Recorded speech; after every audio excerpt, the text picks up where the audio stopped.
Welcome creators. कैसे हैं आप लोग। तो आज हम लोग करने जा रहे हैं क्लास 10th होम साइंस का जो चैप्टर हम लोग कर रहे थे अशुद्ध जल से फैलने वाले रोग, उसमें आज हम लोग पढ़ेंगे अतिसार।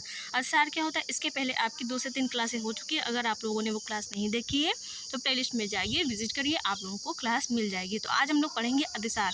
अतिसार क्या होता है, इसका रोगाणु कौन सा होता है, साथ ही इसके लक्षण कारण कौन कौन से होते हैं और इसके बचाव के उपाय कौन कौन से होते हैं। तो ये सब हम लोग अपनी क्लास में जानने वाले हैं। तो आइए जानते हैं अतिसार क्या होता है। अतिसार एक संक्रामक रोग है। कैसा रोग है? संक्रामक रोग है और यह जल के माध्यम से फैलने वाला रोग है। किसके माध्यम से? तो जल के माध्यम से फैलने वाला रोग है। अतिसार रोग प्रायः बालकों को होता है। तो किसको होता है? जो अतिसार रोग है वो प्रायः किसको होगा? तो ये प्रायः बच्चों में होता है। ये बालकों को होने वाला रोग है। अतिसार रोग गंदगी, अशुद्ध जल, अशुद्ध भोजन, अशुद्ध वायु से फैलता है। तो अतिसार रोग किसके कारण होता है? गंदगी के कारण होगा, अशुद्ध जल के सेवन से, अशुद्ध वायु के सेवन से जो अतिसार रोग है वो देखने को मिलता है। किसमें देखने को मिलेगा? तो बच्चों में देखने को मिलेगा। और किस मौसम में अत्यधिक होता है? तो वर्षा ऋतु में अत्यधिक अतिसार रोग देखने को मिलता है। किसमें? बच्चों में। अब समझते हैं कि इसके रोगाणु का नाम क्या है। तो अतिसार के रोगाणु का नाम क्या होता है? इचेरिचिया कोलाई। इचेरिचिया कोलाई रोगाणु होता है। किसका? अतिसार का होता है। तो अगर क्वेश्चन में आए, पेपर में आए कि अतिसार के रोगाणु का क्या नाम होता है, तो अगर आपको उसमें इचेरिचिया कोलाई रोगाणु देखने को मिल जाए तो यही ऑप्शन टिक करिएगा, आपका आंसर सही हो जाएगा। अब समझते हैं कि उद्भवन काल। उद्भवन काल हम लोगों ने जाना है क्या होता है कि वो काल जिसमें लक्षण प्रकट होते हैं। मतलब उद्भवन काल वो होता है, वो काल होता है जिसमें रोग के लक्षण प्रकट हो जाते हैं। तो वो क्या होता है? उद्भवन काल होता है, हमारे शरीर के अंदर रोग का उद्भव हो जाता है। तो उसके उद्भवन काल कितने दिन का होता है? 1 से 2 दिन का होता है। 1 से 2 दिन में ही अतिसार के जो लक्षण हैं वो प्रकट होने लगते हैं। अब अतिसार के रोग के कारण कौन कौन से हैं? तो कारण इस प्रकार से हैं। इनको देखते हैं कि कौन कौन से कारण होते हैं जिसके कारण अतिसार रोग हो जाता है। तो पहला है, यह रोग मक्खी द्वारा फैलता है। किसके द्वारा? तो जो अतिसार रोग है मक्खी द्वारा फैलता है। मक्खियाँ क्या होती हैं? संक्रामक रोगों को फैलाने का कार्य करती हैं। दूसरा क्या? इस रोग के रोगाणु जल में अधिक पाए जाते हैं। जैसे अभी हम लोगों ने देखा कि अशुद्ध जल के सेवन से। तो अगर अशुद्ध जल का सेवन अत्यधिक मात्रा में किया जाएगा और अशुद्ध जल का सेवन किया जा रहा है तो अतिसार देखने को मिलता है। दूसरा होगा दूषित जल के सेवन से। दूषित जल मतलब ऐसा जल जो स्वच्छ नहीं होता है, पीने योग्य नहीं होता, ऐसे जल के सेवन से, इस प्रकार के जल से भोजन पकाने से, उसका सेवन करने से क्या होगा? अतिसार रोग हो जाता है। भोजन में अनियमितता मतलब भोजन नियमित रूप से ना लेने से और पेट में क्या होता है? निरंतर अपच होने के कारण भी अतिसार रोग देखने को मिलता है। तो क्या होगा? भोजन में अनियमितता के कारण और निरंतर अपच रहने के कारण जो अतिसार रोग है वो देखने को मिलता है। तो अगर भोजन में अनियमितता होगी, अगर आप अपना भोजन समय से ग्रहण नहीं कर रहे हैं, अनियमितता मतलब इरेगुलर टाइम है आप लोगों का, रेगुलर टाइम नहीं, ऐसा कोई फिक्स टाइम नहीं जिस टाइम आप लोग अपना भोजन करते हैं, तो ऐसी स्थिति में क्या होता है? अतिसार हो जाता है। और जब अनियमित रूप से भोजन किया जाता है तो पेट में क्या हो जाता है? अपच, इंडाइजेशन हो जाता है, जिसके कारण अतिसार रोग हो जाता है। अब लक्षण जानते हैं कि लक्षण कौन कौन से दिखेंगे, कौन कौन से लक्षण होंगे जिस व्यक्ति को अतिसार हो जाएगा। तो कैसे पहचाना जाएगा किसको अतिसार है? तो उसमें लक्षण कौन कौन से होंगे? पहला है, बच्चों को पतले दस्त होंगे। पहला ये याद रखिएगा, पहली बात कि ये रोग किसको होगा? ये रोग बच्चों को होगा। बच्चों को होने वाला रोग अतिसार होता है और बच्चों को क्या होगा? पतले दस्त होते हैं, वो भी अधिक मात्रा में होने लगे। मतलब बार बार बच्चों को दस्त होने लगते हैं, थोड़ी थोड़ी देर में वो दस्त करने लगते हैं। और दस्तों की संख्या कितनी हो सकती है? तो दस्तों की संख्या एक दिन में 20 से 35 बार हो सकती है। मतलब 20 से 35 बार, इसका मतलब होगा कि बच्चा क्या होगा? गंभीर रूप से बीमार हो जाएगा और रोगी का चेहरा पीला हो जाता है। जब जाहिर सी बात है 20 से 35 बार किसी को दस्त होगा तो हमारे शरीर से जितना भी पानी होगा वो दस्त के माध्यम से बाहर निकल जाता है और जिसके कारण रोगी का चेहरा कैसा हो जाता है? पीला हो जाता है। शरीर में नमक तथा पानी की कमी हो जाती है। शरीर में क्या होगा? शरीर का जो पानी होता है वो दस्त के माध्यम से बाहर निकल जाता है और जो नमक, सोडियम होता है वो पानी में घुलनशील होता है। तो हमारे शरीर में जितना भी सोडियम होता है वो पानी में घुलनशील होता है, हमारे शरीर में घुला हुआ होता है, तो वो पानी के माध्यम से दस्त के रास्ते बाहर निकल जाता है और हमारे शरीर में क्या होता है? पानी और नमक की कमी हो जाती है। और साथ ही रोगी का जो दस्त है वो किस प्रकार का होगा? तो अतिसार में रोगी का जो दस्त होता है वो हरे रंग का होता है, जबकि पेचिस में ऐसा कुछ नहीं था। पेचिस किसको होता है? तो ये वयस्क लोगों को होने वाला रोग है, जबकि अतिसार बच्चों को होने वाला रोग है। अतिसार में जो दस्त का रंग है वो हरा होता है। कैसा होता है? हरा होता है।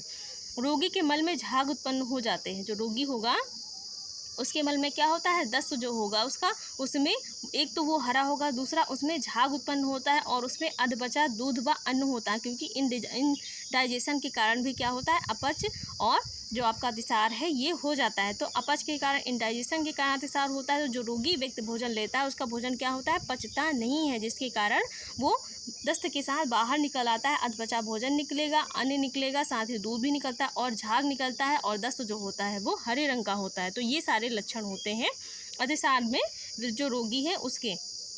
रोग के अधिक होने पर दस्त पानी की तरह होने लगता है और जब ये रोग गंभीर रूप से अपना रूप धारण कर लेता है, जब अतिसार जो होता है वो गंभीर रूप से अपना रूप धारण कर लेता है, तो जो दस्त होते हैं वो अधपचे दूध इसमें नहीं निकलता है। साथ ही वो कैसे होने लगते हैं, वो पानी के जैसे होने लगते हैं, मतलब शरीर से केवल पानी निकलने लगता है। अगर जब दस्त होगा तो शरीर से पानी निकलेगा, हर बार दस्त में पानी निकलता है और पेट फूल जाता है। तो जब ऐसी कंडीशन आ जाती है, इसका मतलब होता है जो व्यक्ति है वो गंभीर रूप से अतिसार रोग से पीड़ित हो गया, उसको बहुत ही सीरियस उसकी कंडीशन हो गई, उसका जो अतिसार रोग है बहुत ही गंभीर रूप धारण कर चुका है। तो ऐसे में क्या होगा, रोगी का जो पेट है वो फूलने लगता है।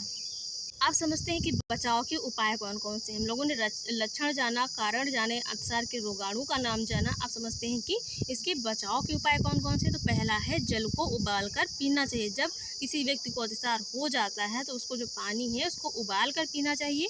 बच्चों को सदैव दूध उबाल कर पीना चाहिए। जो बच्चे हैं उनको सदैव उबाल कर ही दूध पिलाना चाहिए, कच्चा दूध नहीं पिलाना चाहिए। और जो दूध है वो अत्यधिक दिनों का रखा हुआ भी नहीं पिलाना चाहिए, इससे भी अतिसार हो जाता है। ताज़ा भोजन, फल व सब्जियों का सेवन करना चाहिए। जो भोजन है वो ताज़ा होना चाहिए, बासी भोजन का सेवन नहीं करना चाहिए। जो फल व सब्जी हैं वो भी साफ व स्वच्छ होने चाहिए, धुले हुए होने चाहिए व ताज़े होने चाहिए। ऐसे भोज्य पदार्थों का सेवन करना चाहिए। बच्चों के खिलौने और वस्तुओं की नियमित स्वच्छता की जानी चाहिए, क्योंकि जो बच्चे होते हैं वो क्या करते हैं, जो बच्चे होते हैं वो खिलौनों को अपने मुंह में डाल लेते हैं। आप लोगों ने देखा होगा, खेलते खेलते वो मिट्टी में इधर उधर गिराते हैं और उनको अपने मुंह में डाल लेते हैं। इससे क्या होगा, गंदगी से भी जो अतिसार है वो हो जाता है। तो बच्चों के जो खिलौने हैं, उनकी वस्तुएं हैं, उनको नियमित रूप से स्वच्छ किया जाना चाहिए, जिससे किसी भी कारण से उनको कोई भी रोग ना हो।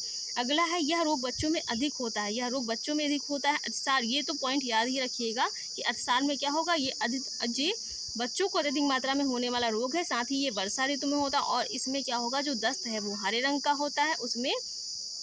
उसमें क्या होता है, झाग उत्पन्न होता है और अधपचा भोजन निकलता है। तो ये कुछ की पॉइंट है, इसके इंपॉर्टेंट पॉइंट है, इनको याद रखिएगा। इससे आप अतिसार और पेचिश में अंतर समझ पाएंगे। और बच्चों की जो दूध की बोतल होती है इसको भली प्रकार से स्वच्छ किया जाना चाहिए। कुछ महिलाएं, आप लोगों ने देखा होगा कि जो बच्चों की दूध की बोतल है, बच्चों ने दूध पी लिया, इधर उधर फेंक दिया उसको। बच्चे क्या करते हैं, दूध पी के फेंक देते हैं। और जो महिलाएं होती हैं, जब उनको भूख लगी तो उसी बोतल को उठा के लाएंगी, दूध की बोतल को, और उसी को क्या करेंगी, उसी में बस ऐसे ही दूध भर के बच्चों को पिला देती हैं। तो ये क्या करता है, ये बच्चों में अतिसार उत्पन्न करने का कारण होता है। बच्चों की जो दूध की बोतल होती है उसको भली प्रकार से क्या किया जाना चाहिए, गर्म पानी में धुलकर साफ और स्वच्छ किया जाना चाहिए, तब उसमें दूध भरकर बच्चों को पिलाना चाहिए। चाहे बच्चा जितनी भी बार दूध पिए, उसकी जो बोतल होती है, दूध की बोतल होती है, उसको भली प्रकार से गर्म पानी में धुलकर साफ स्वच्छ करके ही बच्चे को दूध देना चाहिए, अन्यथा वो गंभीर रोग से ग्रसित हो जाएगा।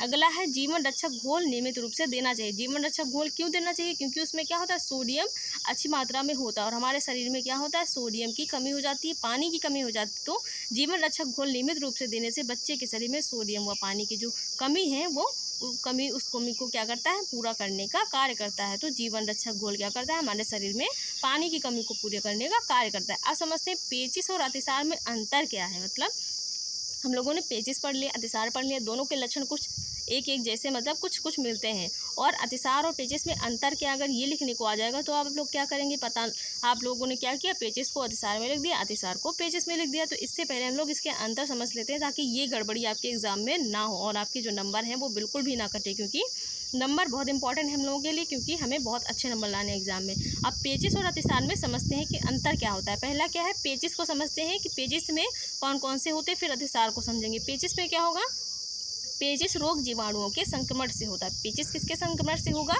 तो जीवाणु के संक्रमण से होता है, जबकि अतिसार किससे होगा, तो रोगाणु के संक्रमण से होता है।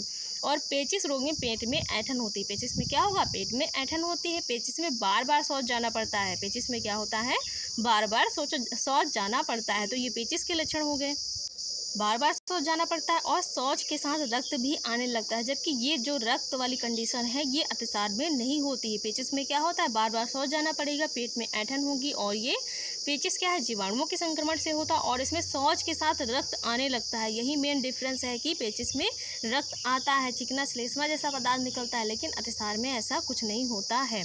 और अतिसार में क्या होता है, अब अतिसार के लक्षण समझते हैं। अंतर क्या है इन दोनों में, तो अतिसार रोग अपच के कारण होता है। ये किसके कारण होगा, अपच के कारण होता है। अतिसार रोग बच्चों को होता है, जो पेचिस है वो बच्चों को नहीं होता है, वयस्कों में अत्यधिक मात्रा में देखने को मिलता है। जो अतिसार है वो प्रायः बच्चों में ही होता है, वयस्कों में नहीं होता है। तो अतिसार रोग बच्चों में होता है। अतिसार में क्या होता है, हरे रंग की दस्त होती है। किस प्रकार की, हरे रंग की दस्त होती है और बार बार दस्त के कारण पानी की कमी भी हो जाती है।